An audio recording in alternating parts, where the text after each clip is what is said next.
Ya, masih bersama kami pemirsa, dan informasi berikutnya pemirsa, pemerintahan Presiden Prabowo Subianto dan Wakil Presiden Gibran Rakabuming Raka memasang target pertumbuhan ekonomi 8%. Ya, begitu banyak tantangan yang akan dihadapi ke depannya, APBN tetap akan menjadi penopang perjalanan ekonomi nasional.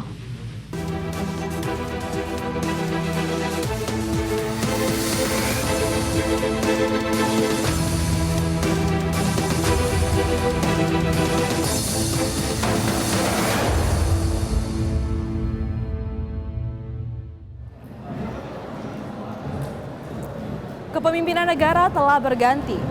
Presiden Prabowo Subianto tancap gas mengejar pertumbuhan ekonomi yang dirancangnya sebesar 8%. Para jajaran Menteri Ekonomi di era Presiden Joko Widodo kembali dipercaya sebagai shock absorber perekonomian periode 2024-2029. Prabowo Subianto resmi menjadi Presiden Indonesia periode 2024-2029. Kabinet Merah Putih telah dibentuk. Dalam janjinya, Presiden Prabowo akan fokus terhadap 5 bidang keberlanjutan perekonomian. Kelima janji ekonomi Prabowo diantaranya mengentaskan kemiskinan di Indonesia, mengubah subsidi menjadi penyaluran secara langsung ke penerima agar tepat sasaran ke masyarakat bawah, membawa Indonesia bisa swasembada pangan menjadi lumbung pangan dunia, membawa Indonesia mandiri energi dengan memanfaatkan sumber daya alam, serta berjanji melanjutkan hilirisasi yang bisa memberikan nilai tambah bagi negara. Dan tentu terkait dengan ekonomi makro, supaya capaian pertumbuhan bisa dipacu lagi sehingga target 7-8% itu bisa dapat dicapai dalam jangka menengah. Kemudian tentu angka-angka kemiskinan, Gini rasio itu perlu ada perbaikan. Tantangan perekonomian tentu saja menjadi PR besar jajaran Menteri Perekonomian Kabinet Merah Putih. Prioritas utama menjaga stabilitas perekonomian di tengah gejolak geopolitik dan memastikan roda perekonomian bisa bergerak mencapai level 7 hingga 8% secara akomodatif. Kita tidak boleh lagi hanya fokus kepada investasi, lalu kemudian membangun, tetapi masyarakatnya tertinggal di belakangnya. Nah, ini menurut saya memang kita harus memberikan atensi terutama terhadap pembangunan beberapa daerah yang tertinggal misalnya atau yang infrastrukturnya masih kurang. Di sisi lain, harapan besar terhadap peningkatan kualitas dan produktivitas sumber daya manusia juga diutarakan Menteri Ketenagakerjaan periode 2019 hingga 2024 Ida Fauziah. Mantan menteri yang sekarang menjadi wakil rakyat ini berharap dengan sumber perekonomian, khususnya hilirisasi dan investasi, bisa membuka lapangan pekerjaan seluas-luasnya. Ya, hilirisasi yang ditekadkan oleh Bapak Prabowo, saya kira juga akan berkontribusi untuk menciptakan lapangan kerja baru, saya kira. Harapan besar terhadap meningkatkan kualitas dan produktivitas sumber daya manusia, anggota DPR RI Fauzi Amro ingin pemerintah Kabinet Merah Putih fokus juga terhadap ekosistem digitalisasi, produktivitas usaha mikro hingga investasi yang produktif. Sejuta harapan disematkan pada kepemimpinan Prabowo Gibran. 5 tahun bukan waktu yang panjang, juga bukan waktu yang singkat. Keseriusan kepemimpinan Presiden Prabowo dan Menteri Ekonominya kini dinantikan gebrakannya demi kesejahteraan dan kebaikan masyarakat luas.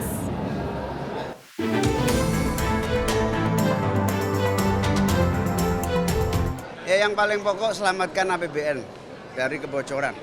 Itu paling pokok. Dan APBN harus benar-benar pengeluarannya rigid, tidak dipecah-pecah kecil-kecil. Anggaran pendapatan dan belanja negara tetap akan menjadi kunci utama dalam mengejar pertumbuhan ekonomi. Berbagai instrumen perekonomian akan digerakkan sejalan dengan kebijakan akomodatif.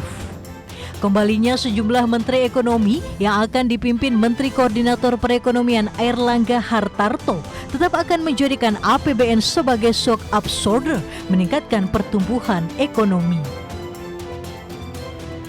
Harapan besar terhadap meningkatkan kualitas dan produktivitas sumber daya manusia, anggota DPR RI Fauzi Amro ingin pemerintahan Kabinet Merah Putih fokus juga terhadap potensi hilirisasi, ekosistem digitalisasi, produktivitas usaha mikro hingga investasi yang produktif. Dan hilirisasi tentang sumber daya energi mineral juga akan dilakukan dalam rangka apa? Dalam rangka bisa memetakan bagaimana potensi sumber daya alam kita yang di hulunya seperti apa, batu bara, nikel, dan yang lain-lainnya tadi akan menjadi kekuatan baru untuk menopang perekonomian kita. Masyarakat berharap janji kepemimpinan Prabowo Gibran dalam 5 tahun ke depan mampu memberikan kenyamanan perekonomian, harga pangan terjangkau, lapangan pekerjaan yang luas, pengentasan kemiskinan hingga hilangkan kesenjangan sosial. Semuanya demi terciptanya kesejahteraan yang merata. Ya, harapan saya sih semoga kesenjangan sosial nggak sejauh ini lagi. Jadi maksudnya ada kenaikan taraf hidup lah dari kaum menengah ke bawah. Kalau harapan saya sendiri semoga perekonomian di Indonesia makin baik lagi, terus tingkat kemiskinan, pengangguran makin berkurang, dan saya sebagai mahasiswa semoga nanti di periodenya Pak Prabowo dan Pak Gibran untuk siswa-siswa yang putus sekolah dan lain-lainnya bisa ditanggung lah gitu, dikasih beasiswa dan lain-lain. Optimis sih, saya percaya dengan Pak Prabowo, pasti Prabowo bisa membawa Indonesia itu ke Indonesia emas. Perekonomian yang akan dihadapi pemerintah Indonesia ke depan tidaklah mudah. Sejumlah tantangan terutama gejolak geopolitik dan ketidakpastian ekonomi global akan menjadi tantangan berat yang bisa menjadi hambatan perekonomian dalam negeri. Presiden Prabowo meyakini Indonesia bisa melewati hambatan dan tantangan perekonomian dengan mengoptimalkan sumber daya ekonomi yang luas. Menjaga stabilitas perekonomian, inflasi terjaga, menjaga nilai tukar rupiah, hingga menjaga keamanan ekosistem keuangan di tengah gejolak geopolitik masih menjadi tantangan terbesar bagi Presiden Prabowo Subianto dan Menteri Ekonominya.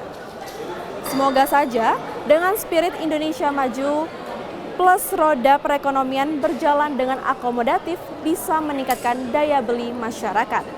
Saya Vina Munawar, sampai jumpa.